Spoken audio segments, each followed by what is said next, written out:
Bonjour à tout le monde. La séance d'aujourd'hui est la suite du deuxième chapitre consacré à l'étude du choix d'investissement.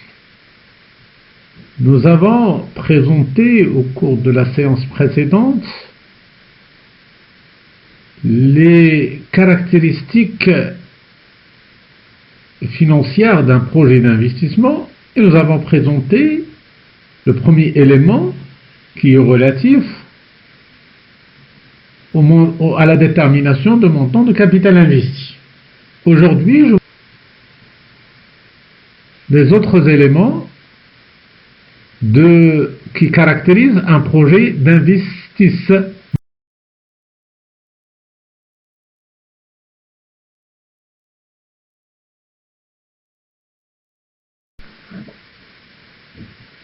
Donc le deuxième élément concerne la durée de vie d'un projet d'investissement.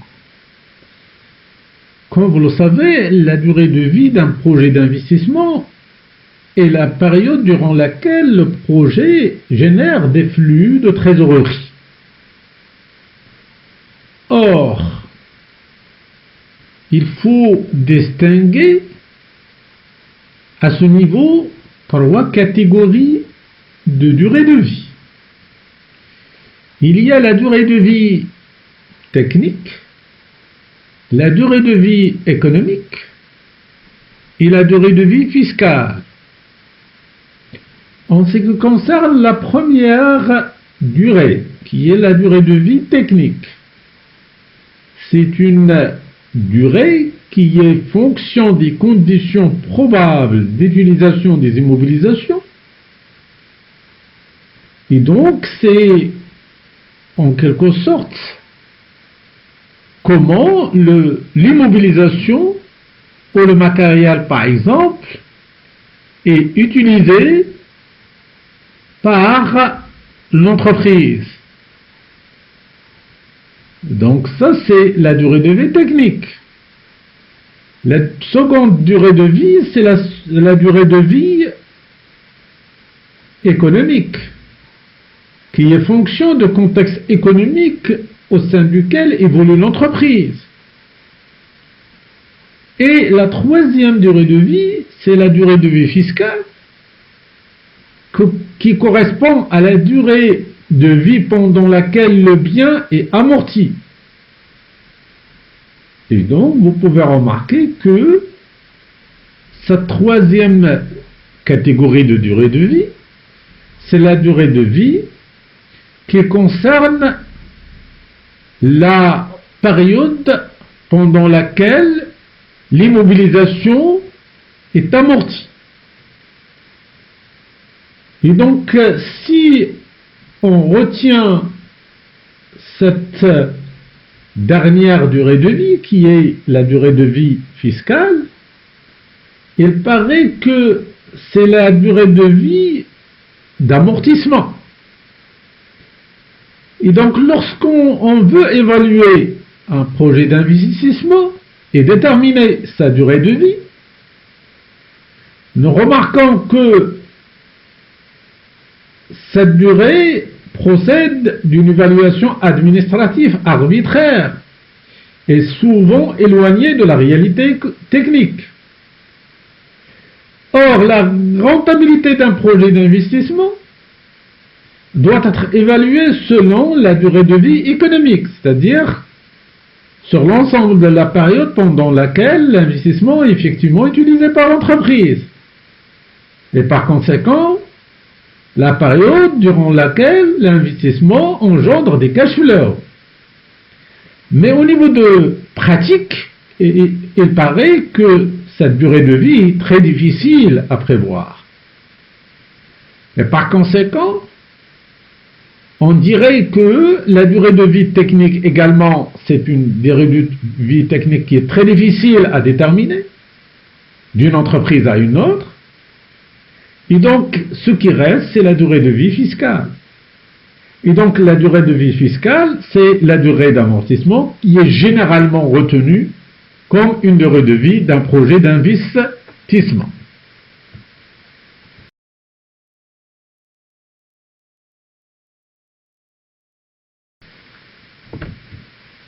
Le troisième élément qui caractérise un projet d'investissement, c'est les flux nets de trésorerie engendrés par l'investissement, ou certains auteurs appellent les cash flows.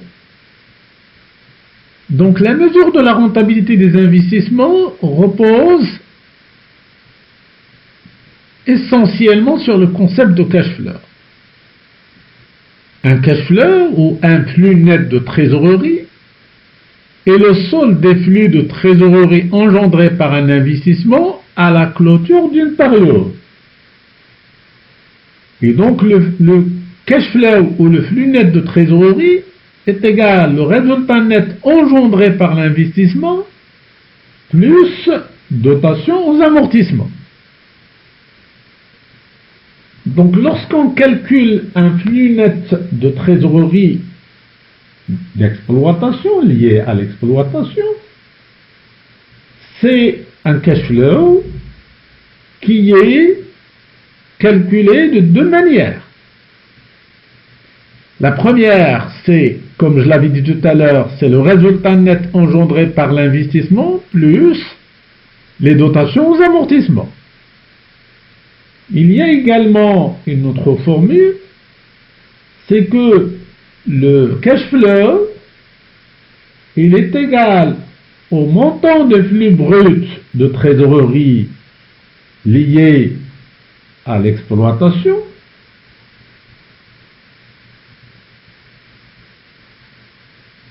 auquel on doit tenir compte de l'imposition sur les résultats ou l'impôt sur les résultats calculé sur le résultat d'exploitation associé à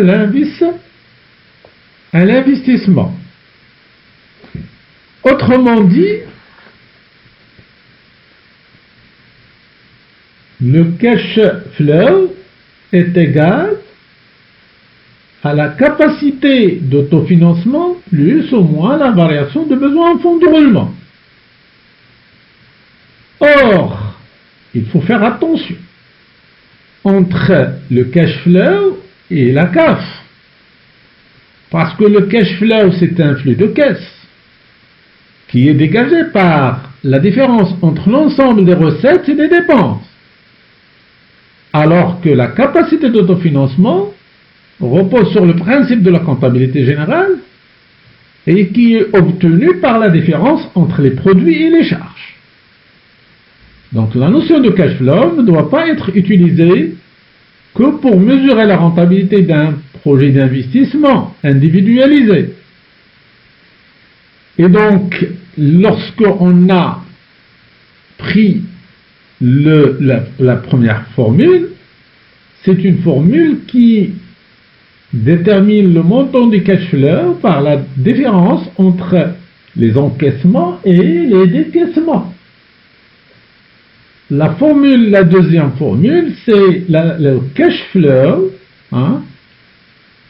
c'est le cash flow est égal à la capacité d'autofinancement plus ou moins la variation de besoins en fonds de roulement d'exploitation. Donc pour mieux saisir cette notion de flux net de trésorerie engendré par l'investissement ou le cash flow, je dois vous présenter une application.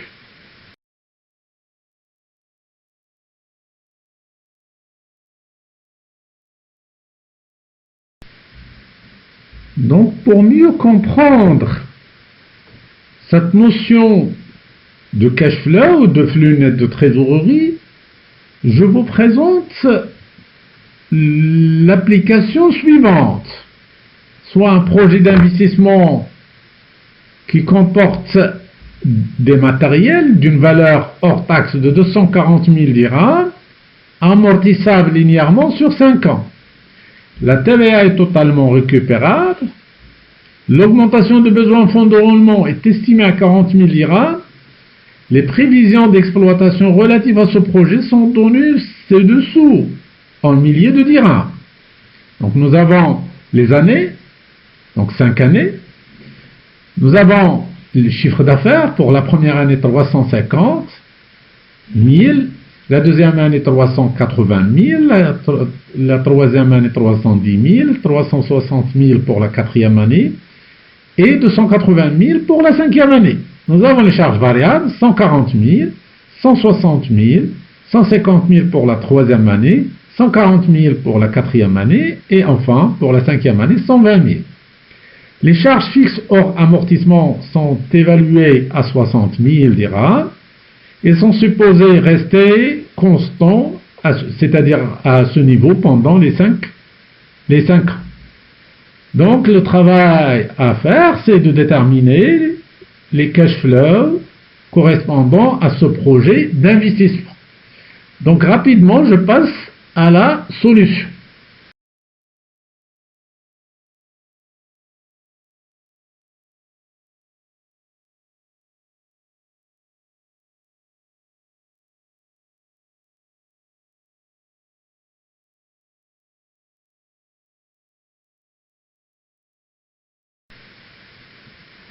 Donc pour simplifier, j'essaierai de vous donner le résultat sous forme d'un tableau.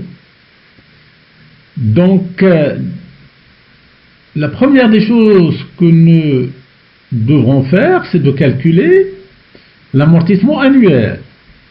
Donc le matériel, donc il est d'un montant de 240 000, amortissable sur 5 ans, donc 240 000 sur 5 ou 240 000 fois 20%, c'est-à-dire 1 sur 5, ça donne 20%, donc il est amortissable à 20% annuellement. Donc nous avons un montant d'amortissement de 48 000.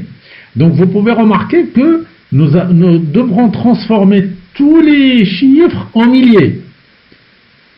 Donc nous avons déjà ici 240 000, donc je dois supprimer les 3 zéros pour transformer ça en milliers parce que nous avons les données au niveau de l'énoncé qui sont en majorité données en milliers. Pour simplifier, donc je transforme toutes les données en milliers. Donc nous avons donc le tableau de calcul des cash flows, c'est le tableau suivant. Nous aurons donc un tableau qui porte sur les années, 5 années. Par la suite, le chiffre d'affaires. Donc nous avons les chiffres d'affaires 350, 380, 310, 360, 280. Par la suite, nous avons les charges variables, qui sont des données également. 140 000, 160 000, 150 000, 140 000, 120 000. Et donc, nous avons les charges fixes hors amortissement. Donc, voilà, les charges fixes, qui sont des données également au niveau de l'énoncé. C'est 60 000 par an.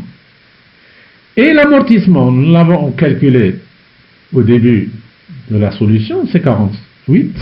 Donc nous avons 48 annuellement. Et nous calculons ce qu'on appelle un résultat avant impôt.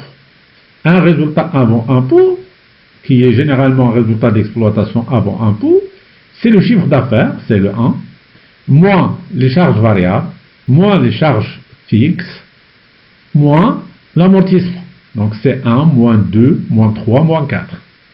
Donc si je fais le calcul pour chaque colonne, c'est-à-dire pour chaque année, nous aurons pour la première année 102, 112, 52, 112, 52. Pour l'impôt sur le résultat, nous avons un taux de 30%, supposons, qui est de 30%. Donc 102 fois 30%, ça donne 30,6. 112 fois 30%, 33,6. 52 fois 30%, c'est 15,6. 112 fois 30%, c'est 33,6. Et 52 fois 30%, ça donne 15,6. Donc le résultat avant impôt moins l'IS, ça donne un résultat net de 71,4 pour la première année, 78,4 pour la deuxième année, 36,4 pour la troisième année, 78,4 pour la quatrième année et 36,4 pour la cinquième année. Donc nous avons deux méthodes de calcul de cash flow. Donc le cash flow pour la première méthode, c'est le chiffre d'affaires moins les charges décaissables, c'est-à-dire les encaissements, et principalement constitués ici du chiffre d'affaires, moins les charges décaissables. Les charges décaissables, vous pouvez remarquer, c'est 2, c'est-à-dire les charges variables, 3, les charges fixes, et 5, c'est l'impôt sur le résultat, ou l'IS. Ce sont des charges décaissables. Pour l'amortissement, c'est une charge non décaissable. Et donc, vous pouvez remarquer que nous faisons la différence entre les encaissements, comme je l'avais dit au niveau de cours, les encaissements moins les décaissements. Et ça donne 1 moins la somme de 2 plus 3 plus 5. 2, c'est les charges variables, 3, c'est les charges fixes, et 5, c'est les charges d'impôt, c'est-à-dire l'impôt sur le résultat. Et donc, ces 3 éléments constituent ce qu'on appelle des charges décaissables, ou les décaissements. Donc, une fois je maîtrise ça, je fais la différence. Donc, 350, moins 140, moins 160, moins 30,6. Ça donne 119,4. La deuxième année, la même chose, 126,4. La troisième année, la même chose, 84,4. Idem pour la quatrième année, 126,4. Et enfin, 124,40 pour la cinquième année. Ou bien, la deuxième méthode. Mais la deuxième méthode, c'est le résultat net plus les dotations aux amortissements. Donc le résultat net, voilà, il est là, 71,4, plus l'amortissement qui est de 48, pardon. Donc la somme de résultat net plus l'amortissement, pour la première année, 119,4. La deuxième année, 126,4. Et vous pouvez remarquer que ce sont les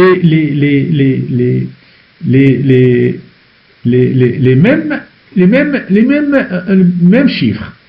Or, je prends la dernière année, et vous pouvez remarquer que si je prends le résultat net plus amortissement, le résultat net ici c'est 36,4, 36,4 plus l'amortissement c'est 48, ça donne 84,40. Or, vous pouvez remarquer que ici, nous avons un montant de 124,4, d'où une différence de 40. La différence de 40, comme vous pouvez le remarquer ici au niveau de nota bene, c'est le montant de besoin en fonds de roulement. C'est-à-dire, c'est un montant qui doit être récupéré pour la dernière année. Comment? C'est-à-dire, généralement, on fait besoin en fonds de roulement pour 40, 40, 40, 40, 40. Et comme je l'avais dit au niveau du cours, on fait la variation. Donc 40 moins 40 c'est 0, 40 moins 40 c'est 0, etc., etc. Il nous reste 40 pour la dernière année. Et 40 devient, non pas une charge, mais il devient une recette. Et donc ça doit être récupéré et il alimente le montant de cash flow. C'est la raison pour laquelle on l'ajoute ici au niveau de la dernière année. Donc voilà grosso modo ce que je peux vous dire sur la manière de calculer le cash flow ou le flux net de trésorerie.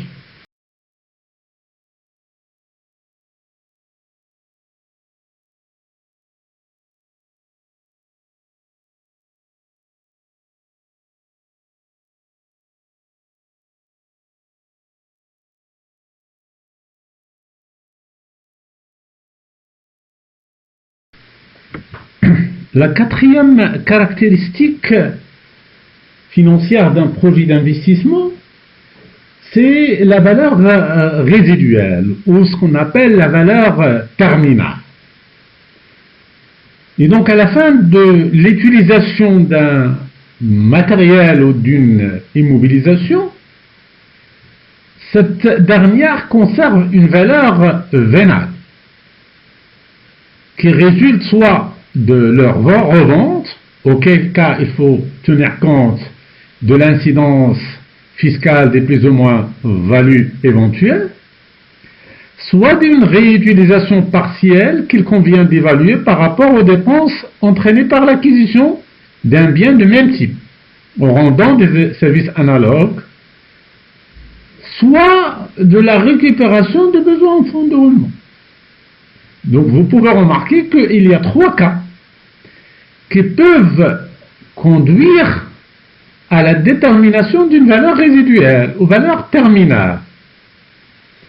La première, c'est que l'entreprise utilise des immobilisations et ces dernières conservent une valeur vénale.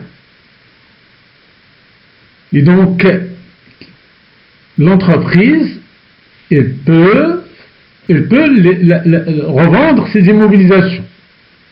Dans ce cas, et c'est le premier cas, il doit tenir compte de l'incidence fiscale. Certainement, cette revente peut engendrer des plus ou moins values éventuelles sur cette cession. Et donc, il y a, dans ce cas, la détermination, en cas de la détermination d'une plus-value. Dans ce cas, l'entreprise détermine l'impôt sur les plus-values, soit elle dégage une moins-value, et dans ce sens, elle doit calculer ce qu'on appelle une économie d'impôt.